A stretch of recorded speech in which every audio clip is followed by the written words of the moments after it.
여러분 안녕하십니까? 수요일 아침 뉴스 CJB 뉴스 시작하겠습니다. 화물연대의 총파업이 엿새째를 맞은 가운데 정부가 사상 첫 업무 개시 명령을 발동했습니다. 국토교통부 차관과 경찰청장까지 직접 단양 시멘트 공장을 찾아 업무 복귀를 요청했지만 조합원들은 노동 계엄령이라며 삭발 투쟁으로 맞서는 등 강대강 대치가 극한으로 치닫고 있습니다. 박원 기자입니다. 정부가 화물연대 파업으로 가장 극심한 타격을 입은 분야는 건설 현장이라며 어제 오전 업무 개시 명령을 발동했습니다. 지난 2004년 노무현 정부 당시 업무 개시 명령 제도가 도입된 이후 첫 사례입니다. 업무 개시 명령이 내려졌다는 소식에 총파업을 이어가고 있던 조합원들은 투쟁 수위를 높였습니다. 화물연대는 전국 동시삭발 투쟁을 벌이며 업무 개시 명령은 화물 노동자에게 내려진 계엄령이자 반헌법적이라며 강력 반발했습니다. 최근까지 화물연대와의 협상 테이블에 앉았던 엄용소 국토교통부 2차관은 직접 단양 시멘트 파업 현장을 찾아 조합원들에게 재차 업무 복귀를 촉구했습니다. 지금 시멘트는 피해가 지금 계속 발생하고 있습니다. 그래서 조기 복귀하시고 업무 개시 명령 철회해주세요. 업무 개시 명령은 운송기사 주소지로 명령서를 보내 당사자가 수령하면 다음 날 24시까지 운송 거부를 철회하고 업무에 즉각 복귀해야 합니다. 그 주소, 그다음에 전화번호 등을 다 확보해서 빠르면 오늘서부터 발송을 하게 됩니다. 파업 현장을 찾은 윤익은 경찰청장도 업무 개시 명령 이후 정당한 이유 없이 명령에 따르지 않으면 법과 원칙에 따라 엄정 대응할 것이라고 강조했습니다. 3천만 원 이하의 벌금, 3년 이하의 징역까지도 가능한 처벌 조항이 있기 때문에 고발 등을 받아서 우리 수사기관으로서 수사를 진행할 예정으로 있습니다. 정부의 시멘트 분야 업무 개시 명령으로 인한 물류 정상화가 빠른 시일 안에 이뤄질지 아니면 강대강 대치가 계속될지 주목됩니다. CJB 박원입니다. 충북 도립대가 차기 총장 선출을 두고 코드 인사 논란에 휩싸였습니다. 대학의 총장 추천위원회가 검증한 후보자 2명을 충청북도가 모두 부적격 처리하고 재공모에 나섰기 때문이죠. 안정원 기자가 보도합니다. 충북 도립대학교는 지난 8일 차기 총장 공모에 나섰습니다. 전임 이시종 지사 때 영입된 공병영 총장이 임기 1년 6개월을 앞두고 사임 의사를 밝혔기 때문입니다. 도립대 교수 3명과 외부 인사 1명 등 4명이 응모한 가운데 총장 추천위원회가 압축한 후보자는 내부 인사 2명. 하지만 충청북도 인사위원회는 변화와 혁신에 부응하기 힘들다는 이유로 2사람 모두 부적격 판정을 내렸습니다. 총장 후보로서의 그 결격 사유가 나왔다 모르는데 그런 부분이 아니고 그냥 단순히 네트워크 부족이라는 이런 객관적인 자료가 아닌 주관적인 판단에 의해서 이렇게 좀. 김영환 지사의 입김이 작용한 것이 아니냐는 의혹 속에 이상정 도의회 정책복지위원장이 기자회견을 자처했습니다. 아무리 도지사가 임용권자라 해도 총장 추천위원회의 결정을 백지화할 만큼 합리적 이유가 없었다는 것입니다. 아무리 인사권을 행사한다지만 이번의 경우는 지나치다고 생각되며 앞으로 낙하산 인사에게 다시 기회를 주기 위해 공모를 진행해선 안 된다. 이와 함께 충북도가 내년 2월로 예정했던 도립대 종합감사를 이달 말로 앞당기려 한 움직임도 논란이 됐습니다. 한마디로 도립대 길들이기 아니냐는 겁니다. 이에 대해 충청북도는 도립대 경쟁력 강화를 위해 유능한 총장이 필요하다는 인사위 의견으로 총장 후보자 재추천을 요구했고, 도립대 종합감사는 감사 일정상 앞당기려 했지만 도립대가 학사 일정 등을 이유로 조정을 요청해 부득이하게 연기한 것이라고 밝혔습니다. 입시철에 불거진 보기 드문 갈등 속에 차기 총장 선출 때까지 직을 유지하기로 했던 공병영 총장은 어제 갑자기 이임식을 갖고 대학을 떠났습니다. CJB 안정은입니다. 갖가지 인구 늘리기 시책에도 인구가 급감하고 있는 전국의 지자체들이 돌파구 찾기에 나섰습니다. 연대를 통해서 지역 실정에 맞는 인구 정책을 발굴하고 정부 측에도 요구할 건 요구하겠다는 겁니다. 조윤관 기자입니다. 지난 1982년 11만 9천 명에 달하던 괴산군의 인구는 내리막길을 달리다 지난달에는 3만 7천 명으로 떨어져 괴산에서 분리된 증평군에도 역전됐습니다.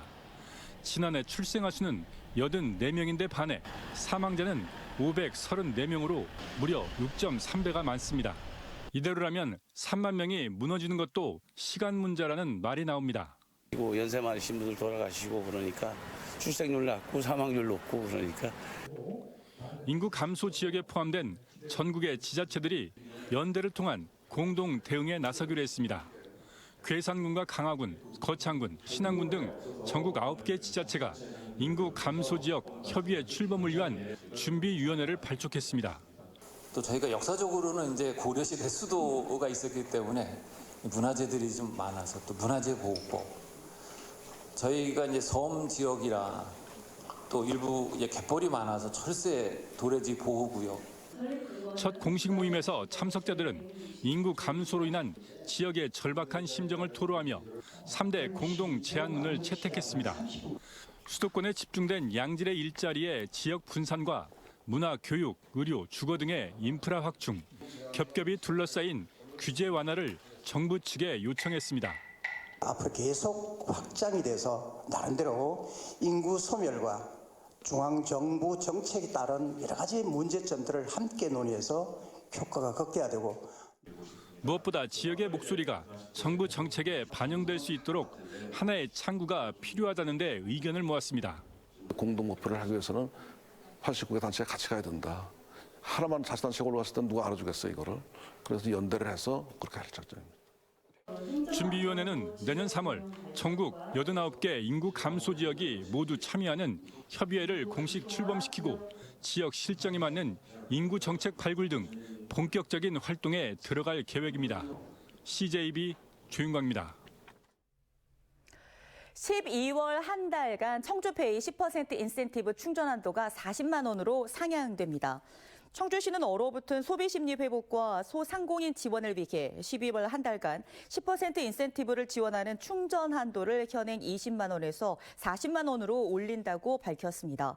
이에 따라 40만 원을 충전하면 4만 원의 인센티브가 추가돼 44만 원을 사용할 수 있게 됩니다. 충청북도와 7개 시군이 내년 1월 시행되는 고향사랑 기부제 답례품을 선정하고 본격적인 준비 작업에 돌입했습니다. 괴산군은 온라인 쇼핑몰 괴산장터 포인트를 답례품으로 선정하고 기부자의 기호에 따라 품목을 선택하도록 했습니다. 아직 답례품을 선정하지 못한 청주와 충주, 옥천, 음성 등 4개 시군도 선정위원회 개최와 기금 운용 조례 제정을 서두르고 있습니다. 충주시가 내년 1월부터 조직 개편을 단행하고 미래 비전 추진단을 신설합니다. 충주시는 현행 6국에서 5국 1단으로 개편해 한시기구인 신성장 전략국을 폐지하고 미래 비전 추진단을 신설한다고 밝혔습니다. 농업기술센터로 재편하고 팀 단위 조직에 대한 통폐합과 함께 읍면에서 다루었던 건축 신고 업무도 본청으로 이관하기로 했습니다. 공무원 정원도 1,509명으로 19명이 늘어납니다. 충북대 구성원들이 총장 선거 투표 비율 합의에 난항을 겪고 있는 가운데 총동문회가 다음 달 5일까지 구성원 간 합의가 안 되면 교수와 직원 대표단의 책임을 물어 출교 운동을 전개할 것이라고 밝혔습니다. 또 정의배 총장 직무대리의 교수직 사퇴도 함께 요구할 것이라고 밝혔습니다. 충북대 총동문회는 긴급 상임이사회를 열어 채택한 최후 통첩 성명에서 교수와 직원, 학생 대표단이 집단 이기주의에 빠져 있다고 지적했습니다. 코로나로 위축됐던 도내 문화 공연들이 기업들의 후원을 통해서 다시 기지개를 켜고 있습니다. 하지만 아직 참여 기업이 많지 않은 데다 이를 활성화하기 위한 첫 걸음이 시작됐습니다. 김세희 기자입니다. 초등학교 강당에 마련된 특별 무대. 호소력 있는 성악가들의 노래와 3인조 밴드 연주 등 장르를 넘나드는 다채로운 음악이 펼쳐집니다. 지역 청년 예술가들이 문화 인프라가 부족한 지역을 찾아가 공연하는 행사로 기업이 문화예술 분야를 후원하는 이른바 메세나를 통해 이루어졌습니다. 학생들이 무대를 즐기는 모습이 너무 보람이 있었고요. 앞으로도 이제 이런 문화향유예술 기회가 적은 분들께 찾아가서 좋은 공연 또 선물해드렸으면 좋겠고 지역의 문화 격차를 해소하는 데 큰 역할을 해왔던 매세나. 코로나 이후 어려운 상황에 놓여있던 문화예술인들에게 더 큰 힘이 되고 있습니다. 기업분들께서 이렇게 후원에 관해서 관심을 가져주시는 게 이제 예술인 분들께서는 본인의 창작 활동을 펼칠 수 있고 좀 보여줄 수 있는 그런 기대와 희망을. 하지만 올해 충북에서 문화예술 후원에 참여한 기업은 4곳뿐. 이런 가운데 충북문화재단이 기업들의 후원을 늘리기 위해 문화예술 후원 선포식을 개최했습니다.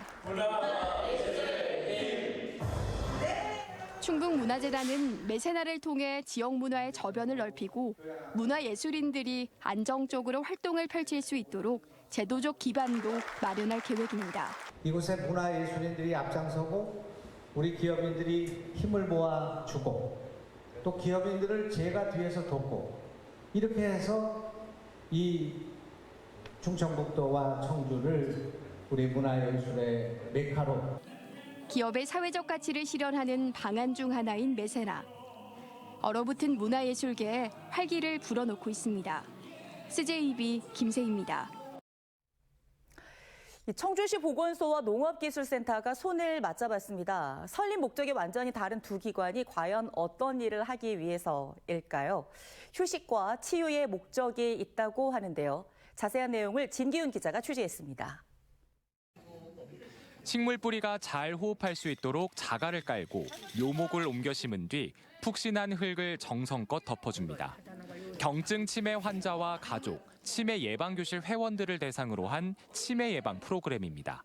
식물을 옮겨 심고 흙과 돌의 촉감을 직접 느끼는 식물 테라피로 인지 능력도 키우고 활력도 느낍니다. 아파트에 거주하니까 여간에 이런 기회가 없습니다. 그런데 오늘 여기를 통해서 이런 걸 해보니까 아주 농장에 간 기분도 나고. 청주시 농업기술센터와 청주상당보건소가 연계해 마련한 유기농 단지 활성화 체험 프로그램은 산책로 탐방과 배추 수확, 원예 체험 등이 마련돼 치매 환자와 가족, 일반 시민까지 모두 참여할 수 있습니다. 이런 체험이 자꾸 있었으면 좋겠어. 얼마나 좋아. 노인네들이 이렇게 활동하고 배차도 뽑고 집에서 배산 뽑아보지만 여기서 뽑아보니까 더 신기하잖아요. 보건소는 농업 전문기관과의 협업으로 다채로운 치매 예방 프로그램 기획이 가능하고 보건소에서만 진행하게 되면은 한계가 있게 되는데 이렇게 전문적인 시설에 와가지고 어르신들이 프로그램을 참여하게 되니까 조금 더 다양하게 체험할 수 있게 되는 것 같고. 농업기술센터는 유기농 복합단지 등의 시설을 농민뿐만 아니라 모든 시민들이 활용할 수 있는 문화 휴식 공간으로 제공하면서 시너지 효과를 거둘 수 있게 됐습니다. 농업인들을 위한 곳으로만 이제 인식이 되어 있을 수 있는데 저희가 이런 체험을 통해서 문화 휴식의 공간으로서 이제 좀 더 홍보하기 위해서 유기농 단지 활성화 체험 프로그램은 더 다양한 프로그램과 함께 내년에도 진행됩니다. CJB 진기훈입니다. 옛 청주시와 청원군 통합 당시에 청원 지역 사회단체장들로 구성된 청원 청주 미래상생연합이 청주시청 본관 철거를 강력하게 주장하고 나섰습니다. 이들 단체는 기자회견을 열고 주민 대다수는 본관 옥탑은 후지산, 1층 천장 문양은 우길기로 인식한다며 청주시 본관 청사를 문화재로 보존하자는 주장은 통합 청주시 발전에 백해무익하다고 주장했습니다. 또 일부 시의원들의 동조행위도 용납하지 않겠다는 뜻을 밝혔습니다. 충북 기후위기 비상행동은 도청에서 기자회견을 열고 LNG 발전소 설립 중단과 재생에너지 정책 수립을 촉구했습니다. 이들은 LNG 발전소가 온실가스를 감축한다는 충청북도의 주장은 기만일 뿐이라며 탄소 배출 계획을 중단하고 기후위기에 대응하기 위한 계획을 세워야 한다고 주장했습니다. 또 대규모 개발과 이윤이 아닌 환경과 도민을 위한 정책이 시급하다고 강조했습니다.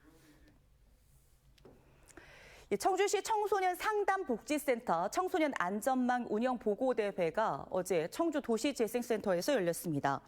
어제 행사는 청주시 꿈드림 이용 청소년들의 공연과 함께 우수 청소년과 지도자에 대한 시상식, 그리고 장학금 전달식 등이 진행됐습니다. 청소년 상담복지센터는 개인 상담과 심리검사 등 다양한 특성화 사업을 펼치고 있습니다.